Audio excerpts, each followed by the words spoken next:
우리는 하나님을 안다고 하지만 사실 하나님을 모를 때가 많아요. 특히나 나를 향한 하나님의 생각이 어떻게 갖고 계시는지 더 모를 때가 있죠. 왜냐하면 우리는 단편적인 것만 보거든요. 눈에 보이는 것만 볼 수 있거든요. 그런데 그 안에 담겨져 있는 하나님의 생각들을 모를 수가 있어요.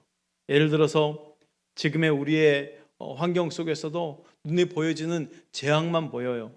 그렇지만 이 안에 담겨져 있는 하나님의 선한 뜻이 있거든요. 우리가 해마다 태풍을 우리나라도 한 서너 차례 맞잖아요.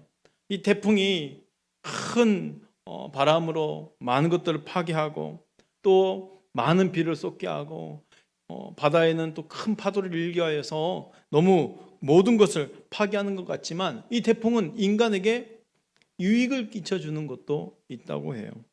첫째로는 지구의 온도를 조절하는 것이요. 너무 덥게도 않고 너무 춥게도 않고. 그래서 태풍이 한번 지나가면 이 온도 조절이 되는 거예요.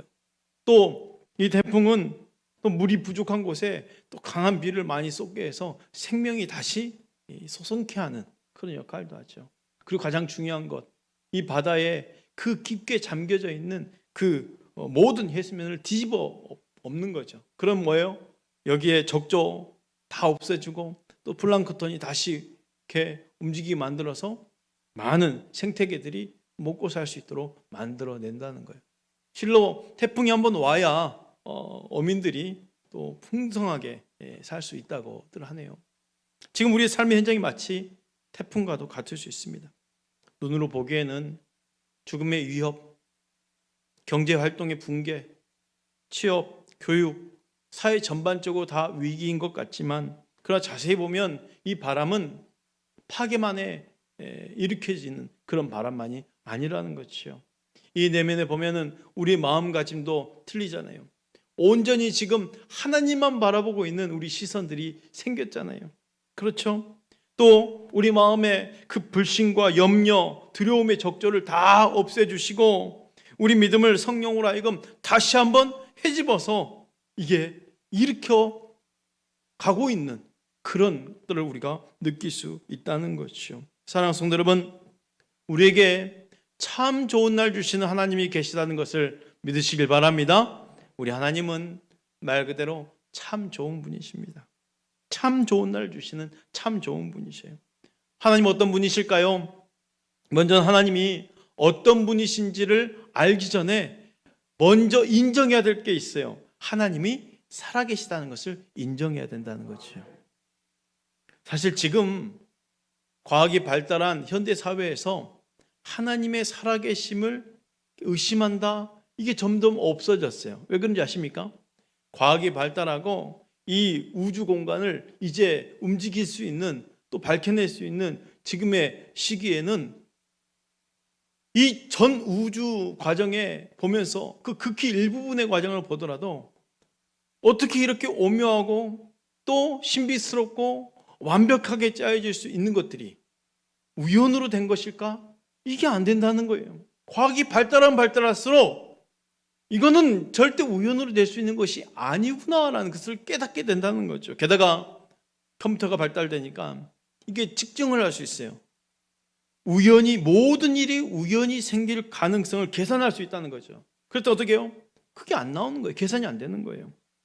이 모든 것이 우연으로 생겼다라고 말할 수 있는 사람들이 극히 적어져 간다는 것이죠. 그래서 오늘날은 창조자를 믿는 것보다 믿지 않는 것에 더 큰 믿음이 필요할지도 모르겠어요. 예를 들어서 우리가 차고 있는 정교한 손목시계를 보세요. 그 부품을 일일이 다 분해했다고 보세요. 그리고 봉지에 담아놨어요. 그리고 흔들어 제낍니다. 10년이고 20년이고 50년이고 100년이고 그런다고 해서 이게 풍파 지났다고 해서 자연적으로 시계가 조립돼서 완벽한 시계가 될 수 있냐는 거예요. 불가능한 일이거든요. 모든 건 우연히 될 수 없다는 거예요. 누군가 만들어 놓지 않으면. 그런데 이 우주의 존재가 그렇다는 거죠. 이 시계보다 더 완벽하고 한치의 오차 없이 흘러가고 있는 이 우주 세계를 보면 이건 우연히 된 게 아니구나라는 것을 느낄 수밖에 없어요. 이 모든 게 수천만 년 지나면서 자연스럽게 이루어졌다고요? 아니죠. 이런 비과학적인 논리가 어디 있겠습니까? 극히 일부분이 이 태양계를 보더라도 태양과 지구의 일정한 거리, 이게 조금만 가까워도 조금만 멀어져도, 그렇죠? 그리고 달과 지구의 관계, 태양과 달과 지구의 공전과 자전 속에서 이 한 치 오차가 조금이라도 틀어지면 지구는 대재앙이 일어나는 거예요. 불에 타든지 얼어 죽든지.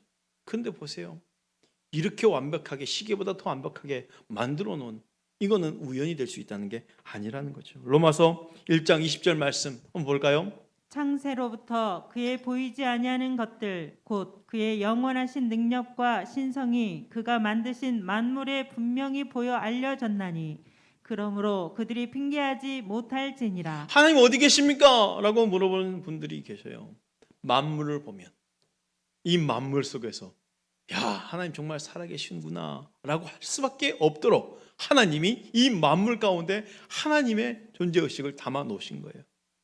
그래서 이 만물을 보면 볼수록, 과학이 발달하면 발달할수록 하나님이 살아계시구나 라고 고백할 수밖에 없다는 것이죠. 그래서 하나님 존재를 믿지 않는 것이 오히려 비과학적이고 비이성적이고 비논리적이라는 거예요. 이 자리에 계신 모든 성도님들, 하나님의 살아계심을 믿으시길 바랍니다.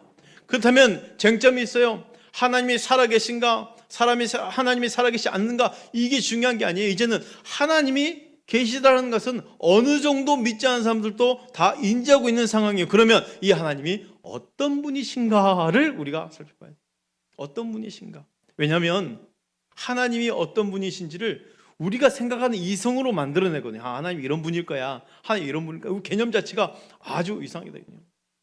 하나님 계신 건 분명한데 과연 어떤 분이신가? 이런 우스갯 이야기가 있어요. 미션 스쿨에 불량 학생 2명이 교장실에 불려갔어요. 첫 번째 학생을 교장 선생님이 다그칩니다.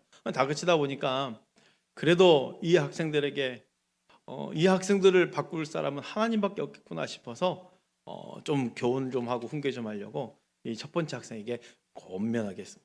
조용히 권면한 거예요. 한 가지 내가 물어보마. 하나님이 어디 계시지? 물어봤어요. 첫 번째 학생이 깜짝 놀라, 기겁하는 거예요. 아무 말도 안 하는 거예요. 속으로 생각해, 교장 선생님이 그동안 그렇게 채플 예배 시간에 하나님이 어디 계시고 이런 것들 다 가르쳐 줬는데 도무지가 정말 제대로 배웠나, 생각이 있나 해서 조금 울컥한 마음에 교장 선생님이 다시 다그쳐요. 하나님 어디 계시지? 그러니까 이 학생이 더 기겁을 하면서 입을 닫아요. 몇 차례 물어보다가 선생님이 그래요. 그래, 내가 질문한 질문 마음에 새기고 고민 좀 해보렴 하고 내보냈어요. 두 번째 학생이 밖에서 기다리다가 첫 번째 학생이 막 사색이 돼서 나오니까 물어봤어요. 야, 교장 선생님 뭐라 물어보대? 분명히 교장 선생님이 하나님이 없어진 걸 우리에게 뒤집어 씌우는 게 분명하다고. 너도 정신 바짝 차려라. 딱 잡아 떼야 된다. 그러는 거예요. 하나님의 개념을 모를 수 있다는 거예요, 이렇게. 그런데요, 또 우리는 우리 눈에 보이는 그 개념으로 투영을 시켜요. 왜냐하면 우리가 하나님을 아버지라고 부르다 보니까 육신의 아버지로 매칭이 되는 거죠. 근데 육신의 아버지를 하나님으로 매칭이 되다 보면 또 비극이 생겨요. 왜냐하면 모든 아버지가 똑같진 않잖아요. 자상하거나 사랑이 많거나 그러진 않잖아요. 완고할 수도 있고 엄격할 수도 있고 또 표현을 안 하다 보니까 또 무뚝뚝할 수도 있고, 그러다 보니 자기 육신의 아버지가 이렇게 무뚝뚝하고 사랑이 없는 분이면 하나님을 그렇게 매칭할 수도 있다는 것이죠. 때로는 엄격한 부모님을 만나면 하나님에 대해서 그렇게 인식하다 보면 혹이 조금만 잘못하고 조금만 실수하면 어떻게 해요? 나는 용서받지 못한 사람인가 봐. 이렇게 오해가 될 수 있는 거예요. 제가 직접 이 청소년들 치유사역 할 때 한 명 학생이 이런 적이 있었어요.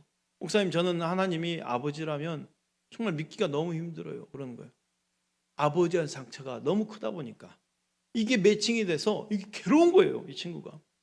우리가 스스로 하나님을 이렇게 만들어낼 수 있다는 거죠. 그래서 우리는 하나님이 정말 어떤 분이신지를 알아야 된다는 거예요. 사람 사이에도 서로가 서로에 대해서 잘 알기 전에 신뢰할 수 없듯이 하나님도 우리가 나 사이에 그렇다는 거죠. 다행히 하나님은 우리가 하나님을 알길 원하셨어요. 하나님이 어떤 분이신지를 알길 원하셨어요. 그래서 어떻게 알려주십니까? 이 땅에 인간의 몸으로 예수 그리스도로 오신 거예요. 우리가 하나님이 어떤 분이신지 알려면 누구를 보면 됩니까? 예수님을 보면 돼요. 말씀에 기록된 예수님의 모습, 예수님의 형상을 살펴보면 하나님이 이런 분이시구나 하는 것을 깨달을 수 있어요. 말씀 볼까요? 골로새서 1장 14절 15절입니다. 그 아들 안에서 우리가 속량 곧 죄 사함을 얻었도다. 그는 보이지 아니하는 하나님의 형상이시요 모든 피조물보다 먼저 나신 이시니. 예수 그리스도 어떻게 표현합니까? 그는 보이지 않는 하나님의 형상이시요 그랬어요. 하나님이신 그가 인간의 몸으로 왔기 때문에 우리가 하나님이 어떤 분이신지 알려면 예수님을 보면 됩니다. 예수님이 이 땅에 하신 것을 보면 되고 예수님의 모습, 예수님의 성품을 보면 하나님이 이런 분이시구나 하는 것을 깨달을 수 있다는 거죠. 그렇다면 하나님 어떤 분이십니까? 하나님은 내 모든 상황을 나보다 더 잘 알고 계시는 분이세요. 하나님 나보다 나를 더 잘 알고 계십니다. 시편 56편 8절 말씀 볼까요? 나의 유리함을 주께서 계수하셨사오니 나의 눈물을 주의 병에 담으소서. 이것이 주의 책에 기록되지 아니하였나이까. 31편 7절 말씀도 볼까요? 내가 주의 인자하심을 기뻐하며 즐거워할 것은 주께서 나의 고난을 보시고 환난 중에 있는 내 영혼을 아셨으며. 하나님이 어떤 분이시냐면 내 흘리는 눈물까지도 다 계수하시는 분이라는, 왜 눈물을 흘리고 있는지도 알고 계시는 분. 환난과 고난 가운데 그 환난과 고난만 아는 것이 아니라 그 환난과 고난 속에 내 심령, 내 영혼의 마음까지도 다 알고 계신 분이 하나님이시라고 그랬어요. 우리 하나님은 그런 분이셔요. 그래서 거기에 아는 것에 그치지 않고 내 모든 환경과 상황을 바꿔내실 수 있는 분이 하나님이십니다. 나에게 복된 소식이 뭐예요? 바로 하나님은 나를 변화시킬 수 있다는 것이고 나뿐만 아니라 내 환경과 상황도 변화시킬 수 있다는 분이시죠. 하나님 그럴 능력이 있습니다. 에베소서 1장 20절 말씀 볼까요? 그의 능력이 그리스도 안에서 역사하사 죽은 자들 가운데서 다시 살리시고 하늘에서 자기의 오른편에 앉히사. 하나님은 나에게 이런 능력이 있다라고 말씀하시고 계시는 거예요. 예수 그리스도를 죽은 자 가운데서 능히 살리시는 이 시기에 내 안에 있는 죽어있는 모든 것들을 다시 소성케 하시는 분이 하나님이시란 거예요. 이런 하나님의 능력을 믿으십시오. 하나님은 나의 건강도 회복시킬 수도 있고 나의 모든 중독에서 나를 자유케 하실 수 있고 해방시킬 수 있는 분이에요. 누가복음 18장 17절에 이르시되 무릇 사람이 할 수 없는 것을 하나님은 하실 수 있느니라 그랬습니다. 하나님은 능치 못한 일이 없으십니다. 우리가 오늘 본문이 있죠. 이른 양 찾기 참 좋은 날을 앞두고 하나님 주신 말씀을 붙들고 그동안 기도하며 달려왔어요. 예레미야 29장 11절 여호와의 말씀이니라 너희를 향한 나의 생각을 내가 아나니 평안이요 재앙이 아니니라 너에게 미래와 희망을 주는 것이니라 했어요. 여전히 우리에겐 재앙일 수 있어요. 환경 가운데 그대로 재앙일 수 있어요. 그러나 하나님의 생각은 재앙을 주시기 위한 재앙이 아니라는 거죠. 재앙의 목표가 아니었어요. 이 재앙 속에 담겨져 있는 우리에게 주시고자 하시는 것들이 있어요. 우리에게 주시고자 하는 것들은 과거가 아닙니다. 앞으로 주실 것들 미래입니다. 희망입니다. 소망입니다. 꿈입니다. 성령이 부어졌을 때 우리에게 주어진 그 미래적인 것들이 있어요. 사도행전 2장 17절 말씀 한번 볼까요? 하나님이 말씀하시기를 말세에 내가 내 영을 모든 육체에 부어주리니 너희의 자녀들은 예언할 것이요 너희의 젊은이들은 환상을 보고 너희의 늙은이들은 꿈을 꾸리라. 성령이 부어지면 어떤 역사가 일어납니까? 예언하고 환상을 보고 꿈을 꾼대요. 다 미래적인 겁니다. 앞으로 주어질 것들입니다. 과거가 아닙니다. 성령이 임하면 우리에게 이런 꿈이 생기고 미래가 생기고 소망이 생기고 희망이 생긴다는 거예요. 우리 예수님이 우리에게 주시고자 하시는 것도 하나님이 내 안에 담겨져 있는 미래와 희망을 끄집어서 직접 말하게 하심으로 하나님 우리에게 미래를 주시고자 하셨어요. 예수님은 병자를 치유하실 때에도 그냥 치유하신 게 아니에요. 여리고의 맹인을 보십시오. 내가 무엇을 해주기를 원하니? 라고 물어봤어요. 아니 맹인에게 가장 큰 소망은 뭐겠어요? 보는 것 아니겠습니까? 굳이 아는 걸 왜 물어봤을까요? 사라진 희망, 없어져가는 그 소망을 다시 한번 끄집어내주는 거예요. 본인 스스로 미래를 말하게 하는 거예요. 나 보기로 납니다 라는 거예요. 베데스다 연못의 38년대 병자를 보십시오. 그 베데스다 연못에는 소문이 있어요. 천사가 내려와서 물을 동이게 되면 가장 먼저 그 물에 들어간 사람은 낫는다는 것이죠. 수많은 병자들이 있어요. 38년이라고 그래요. 희망 있겠습니까? 그가 왜 고침을 받지 못하냐고 물어봤더니 뭐라고 말합니까? 누군가 나를 들어서 넣어줘야 되는데 그럴 사람이 없어서 여기는. 그럼 왜 거기 있어요? 그래도 있는 거예요. 근데 주님은 그 베데스다 연못 38년 된 그 병자에게 뭐라 하십니까? 네가 낫고자 하느냐 물어봤어요. 아니 당연한 거 아니겠습니까? 낫고 싶어서 있는데. 그런데 왜요? 왜 그렇게 물어봤을까요? 희망이 없어졌거든요. 이 사람에게 소망이 사라졌거든요. 그런데 사라진 희망, 사라진 꿈, 사라진 미래를 다시 한번 끄집어내주는 거예요. 그 안에 우리 하나님께서 이미 심겨놓은 미래와 소망과 희망이 있는데 그걸 끄집어내주시는 거예요. 그래서 하나님 나에게 주신 평안과 미래와 희망을 말하게 하셔서 그걸로 치유시키게 하시는 거예요. 사랑하는 성도 여러분, 하나님 우리에게 주신 것은 평안입니다. 미래입니다. 희망입니다. 하나님이 이런 걸 주시겠다 하신다면 하나님의 도움을 그대로 받으시길 바랍니다. 하나님 도움을 그대로 받아들이십시오. 하나님이 계시는 것을 믿는 것 이것으로 그쳐서는 안 됩니다. 하나님의 능력에 접속해야 돼요. 하나님 분명히 계시잖아요.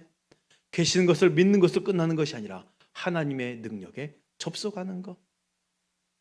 하나님의 존재를 넘어서서 하나님의 능력에 접속하는 거예요. 우리가 하나님의 능력에 내 삶을 열 때, 그 능력을 받아들일 때 우리가 오해할 수 있어요. 내가 이렇게 해서 더 광신도 되는 거 아니야? 내가 더 깊게 빠지는 거 아니야? 아닙니다. 그걸 말하는 게 아니에요.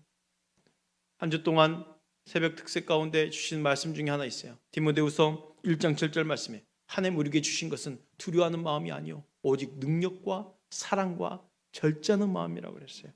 능력과 사랑과 절제하는 마음을 부어줬을 때 이 능력 어떤 능력일까요? 불가항력적인 능력, 내가 할 수 없는 것을 할 수 있게 하는 능력. 여기서는 막 놀라운 초능력을 발휘한 그런 능력이 아닙니다. 여러분 우리가 살면서 할 수 없는 것들이 얼마나 많은지 아십니까? 이게 옳은 일인데도 불구하고 이 옳은 일을 할 수 없는 우리의 연약함이 있거든요. 이게 분명히 죄악인데도 불구하고 이거를 내가 끊을 수 없는 이 연약한 육신이 있거든요. 그런데 이걸 기쁜 마음으로 하게 할 수 있는 능력이 바로 하나님이 우리에게 주시는 것들이에요. 하나님 능력과 접속될 때 우리가 할 수 없는 것들을 하게 하는 능력이 생긴다는 거죠. 사랑은 어떤 사랑입니까? 그냥 사랑해 하면 할 수 있는 사랑일까요? 아니에요. 이 사랑은 예수 그리스도로 말미암아 모든 죄인까지도 다 끌어안아 해결해 주시는 구원의 은혜, 그 사랑이에요. 이 사랑이 내게 부어지면 감히 사랑할 수 없는 사람도 사랑하게 되는 거예요. 사람들의 고통에 빠지고 왜 묶여 사는 것인지 아십니까? 용서가 안 되고 사랑이 안 되니까 본인이 괴로워지는 거예요. 그런데 이 사랑이 나에게 부어지면 감히 용서할 수 없는 사람도 용서하게 되고 원수도 사랑하게 되는 그 힘이 생긴다는 거예요. 결국 내가 자유케 되는 거예요. 이 사랑으로 말미암아. 절제하는 마음을 주신다고 그랬어요. 이 절제하는 마음은 어떤 마음입니까? 나만 다스리는 게 아니에요. 내 스스로 절제하다 보면 다른 사람도 돌봐줄 수 있는 능력이 생기는 거예요. 내 삶을 주관하실 하나님과 함께 내 스스로를 컨트롤하면서 온전한 모습으로 갇혀가는 거죠. 그래서 세상 안에서도 리더가 돼가는 거죠. 우리가 하나님 도와주세요, 하나님 도와주세요, 이 도움이 필요합니다 라고 기도했다면 그것으로 끝나지 말고 문제 앞에서 하나님 나에게 주신 능력과 사랑과 절제하는 마음을 가지고 대면하십시오. 이겨낼 수 있습니다. 우리가 온갖 두려움의 환경들이 지금 직면해 있잖아요. 그러나 하나님 내게 주신 것을 기억한다면 그 능력과 사랑과 절제하는 마음으로 대면하시면 돼요. 두려워하지 마시고 대면하십시오. 나와 함께 하시는 하나님과 함께 날마다 참 좋은 날 만들어 가시길 바랍니다. 바울은요, 본인은 살 소망이 끊어졌다라고 고백할 정도로 본인도 절망에 빠질 때가 있었어요. 우리 믿음의 선배 바울 사도도 말이 있죠. 우리는 하나님 주신 미래와 소망과 희망, 이 평안을 품고 가고자 하는데 사단은 그게 아니거든요. 우리에게 두려운 마음을 심어주려고 하고 있어요. 고린도후서 1장 8절에 사도 바울이 이렇게 고백했거든요. 형제들아 우리가 아시아에서 당한 환난을 너희가 모르기를 원하지 아니하노니 힘에 겹도록 심한 고난을 당하여 살 소망까지 끊어지고 살 소망까지 끊어졌다고 그랬어요. 바울의 고백은 살 소망이 끊어졌다는 절망에 지금 직면했다는 거예요. 근데 살 소망이 끊어졌는데 거기에 절망 가운데 빠져들어가지도 않았어요.